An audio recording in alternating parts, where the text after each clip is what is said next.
तो BHU campus में प्रधानमंत्री नरेंद्र मोदी को आप सुन रहे थे। टीवी स्क्रीन पर नजर डालिए, खास मेहमान इस वक्त हमारे साथ मौजूद हैं। आरपी सिंह जी आपको टीवी स्क्रीन पर नजर आ रहे हैं, बीजेपी प्रवक्ता हैं। स्वागत है सर आपका। कांग्रेस प्रवक्ता सुरेंद्र सिंह राजपूत जी, उनके चेहरे पर एक अलग ही स्माइल है आज। स्वागत है आपका सुरेंद्र जी। और साथ ही समाजवादी पार्टी नेता इस वक्त हमारे साथ टीवी स्क्रीन पर मौजूद हैं, कपिश श्रीवास्तव जी। कपिश जी आपका भी बहुत बहुत स्वागत है। और मेरे सहयोगी बीएचयू कैंपस से ही बाहर मौजूद हैं प्रभाकर मिश्रा। प्रभाकर मिश्रा, बड़ी बात यही कि यूपी काशी विकास के पथ पर अग्रसर है, कहीं जाने की आवश्यकता नहीं है, अब ऐसा बना दिया है योगी और मोदी ने मिलकर।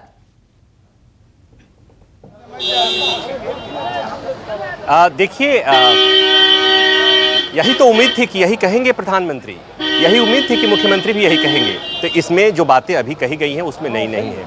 और निश्चित तौर पर प्रधानमंत्री न केवल अपने क्षेत्र के लोगों को संबोधित कर रहे थे, बल्कि प्रधानमंत्री यहाँ बनारस के जरिए पूरे उत्तर प्रदेश को संबोधित कर रहे थे।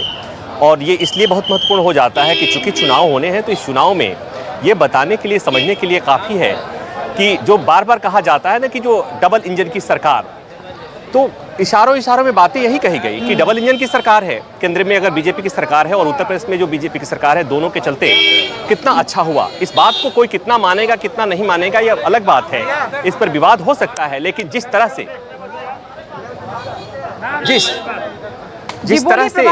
प्रधानमंत्री मोदी ने योगी की तारीफ करी, कि जिस तरह से प्रधानमंत्री ने मुख्यमंत्री की तारीफ करी कि किस तरह से कोविड काल में उत्तर प्रदेश सरकार ने इतना अच्छा किया दूसरी लहर के दौरान, तो ये एक तो इसको एक तरफ ये भी समझे कि योगी के लिए एक बहुत बड़ा सर्टिफिकेट है, बहुत बड़ा प्रमाण पत्र है। और दूसरी बात ये कि इसी के बहाने कहीं न कहीं एक बात और आपने देखा कि योगी जी ने भी प्रधानमंत्री के लिए कहा कि कोविड काल में प्रधानमंत्री लगातार अपने क्षेत्र के लोगों का, अपने इलाके के लोगों का हालचाल लेते रहे।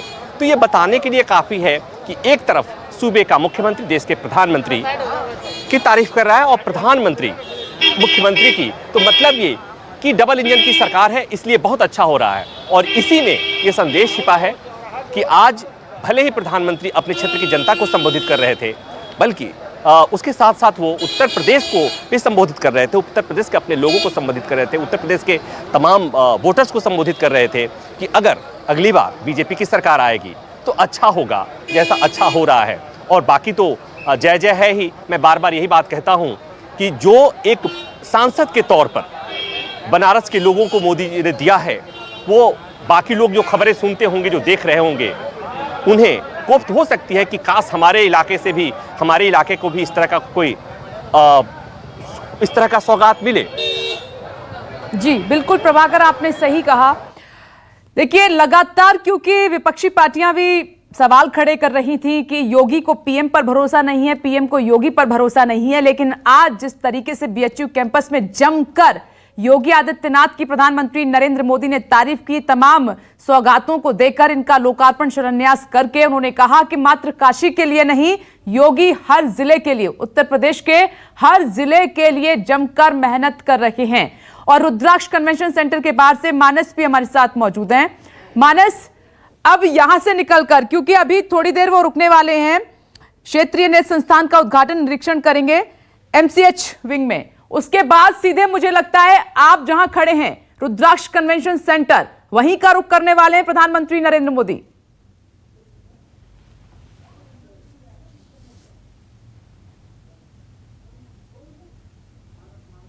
आने वाले हैं और हेलीकॉप्टर के जरिए यहाँ पर पास में ही जो संपूर्णानंद विश्वविद्यालय है वहाँ पर वो आएंगे और वहाँ पर आने के बाद बाई रोड ये रुद्राक्ष कन्वेंशन सेंटर पे आएंगे। कुछ तस्वीरें आपको जल्दी से दिखा देते हैं। देखिए, वो रास्ता जो है उसको पूरी तरीके से सील कर दिया गया और भारी सुरक्षा बल तैनात कर दिया गया है, क्योंकि अब इस रास्ते को खाली कराया जा रहा है।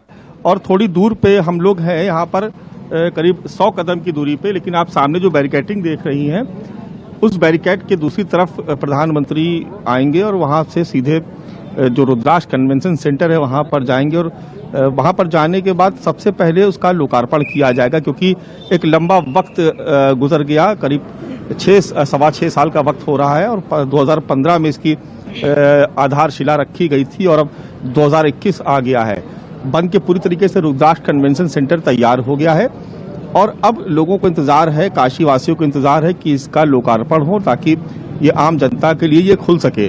तो निश्चित तौर पर एक बहुत बड़ी सौगात काशी के लोगों को मिलने जा रही है। और जिस तरीके से कहा गया था कि काशी को क्योटो बनाया जाएगा, तो निश्चित तौर पर जापान के सहयोग से ये निर्माण कार्य पूरा हुआ और जापान का एक डेलीगेशन भी यहाँ पर प्रधानमंत्री के साथ मौजूद रहेगा। इसके अलावा जो दूसरे अधिकारीगण और कुछ बीजेपी के वरिष्ठ नेता, कुछ गणमान्य नागरिक यहाँ पर रहेंगे। इसके अलावा भी बहुत सारी और भी योजनाओं को आज का लोकार्पण किया जाना है, जो योजनाएं जो बन के पूरी हो चुकी है, और कुछ नई योजनाओं का शिलान्यास भी किया जाएगा। तो निश्चित तौर पर लगातार प्रयास किया जा रहा है प्रधानमंत्री की तरफ से कि वो अपने संसदीय क्षेत्र को बेहद खूबसूरत बना सकें। लेकिन इन सबके बीच आज एक चुनावी हलचल भी यहाँ पर देखने को मिली, एक सियासी शोर भी यहाँ पर सुनाई पड़ रहा है। समाजवादी पार्टी का प्रदर्शन चल रहा है और साथ ही साथ कल कांग्रेस की महासचिव प्रियंका गांधी भी पहुंचने वाली है, लखनऊ में 3 दिन की बैठक करेगी। तो कह सकते हैं कि उत्तर प्रदेश में एक तरीके से सियासी हलचल भी शुरू हो गई है।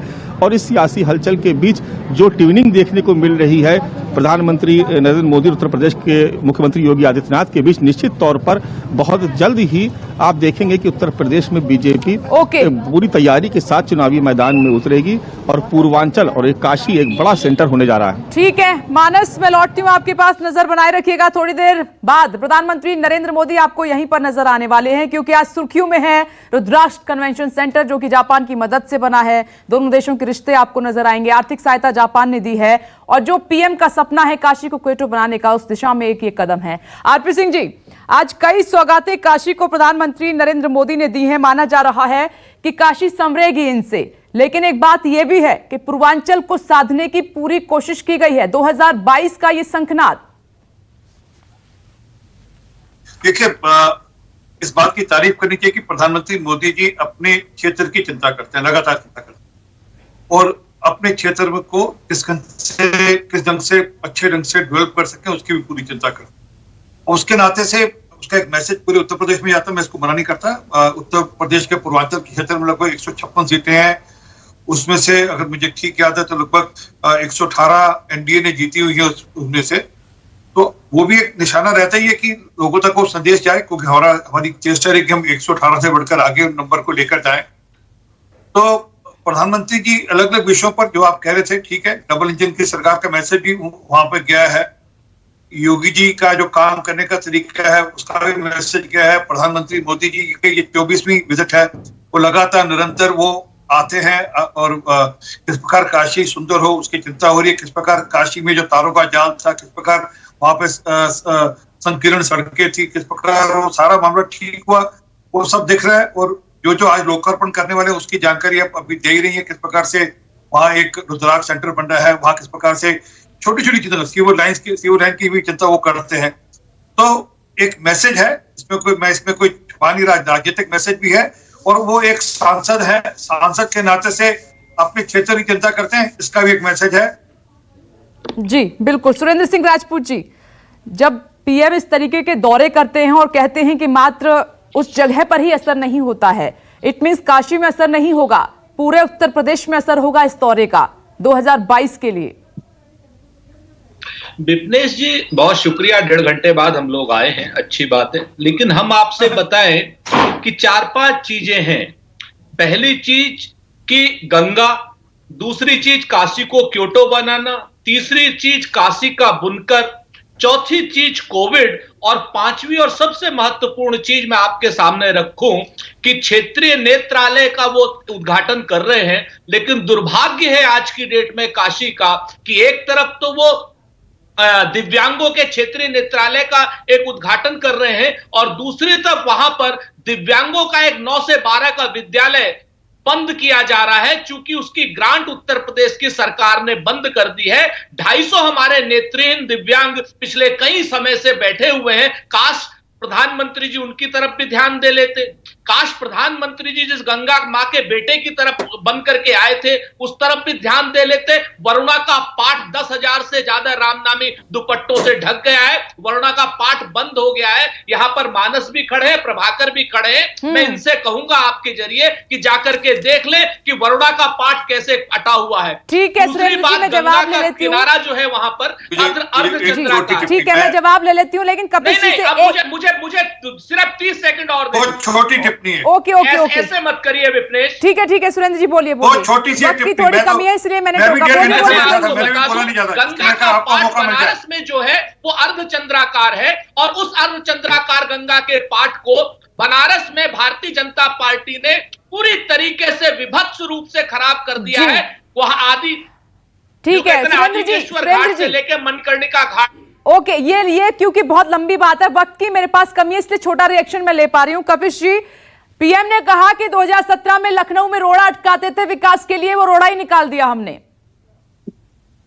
अरे बहुत सीधी सी बात है, पीएम तो 7 सालों से हमारे काशी क्षेत्र को देख रहे हैं, लेकिन एमएलसी की दोनों स्नातक सीटें हमने छीन ली उनसे। तो आप सोचिए कि मोदी जी के कहने से नहीं, उनको तो इस्तीफा दे देना चाहिए, और इस्तीफा इसलिए दे देना चाहिए कि हम लोगों ने एमएलसी की जो शिक्षक सीट थी और जो स्नातक सीट थी, दोनों को जीतने का काम किया है। अगर इन्होंने बनारस को क्यूटो बना दिया होता, और अगर इन्होंने बनारस को सांस्कृतिक राजधानी बना लिया होता, अगर इन्होंने बनारस की गलियों का विकास कर लिया होता, अगर इन्होंने मां गंगे के नदी का जो है वो साफ सफाई कर ली होती, 20,000 करोड़ रुपए पानी में बहाने के बाद भी गंगा का मंत्रालय छोड़ दिया जाता है, तो ऐसे नरेंद्र मोदी जी को वहां पर सबक सिखाने का काम चुनाव में एमएलसी के उत्तर प्रदेश की जनता ने किया। उनको तो अधिकार ही नहीं बनता है। ये वही प्रधानमंत्री जी हैं, जब बिहार में जाते हैं तो पूछते हैं ठेकेदारी प्रथा की तरह कि एक पैकेज कितना चाहिए, 1 लाख करोड़ का दे दूं, 2 लाख करोड़ का दे दूं, चलिए 2.5 लाख करोड़। क्या हुआ? विशेष पैकेज मिला बिहार को। ऐसे ही उत्तर प्रदेश के अंदर 1.5 लाख जो 1,500 की परियोजना लेकर के आए हैं, उसका भी माथुर जी यही हद होने वाला है। ये जुमलेबाजों की पार्टी है, जुमला परोस रही है। इन्होंने बनारस में जो जिस पर बोलना जरूर चाहेंगे, लेकिन वक्त परमिशन नहीं दे रहा है। लेकिन पीएम ने कहा कि हम शिक्षा, स्वास्थ्य, सड़क सब कुछ दे रहे हैं, बाहर जाने की बिल्कुल आवश्यकता नहीं है। आप सभी का बहुत बहुत शुक्रिया। नमस्कार, मैं हूं मानक गुप्ता।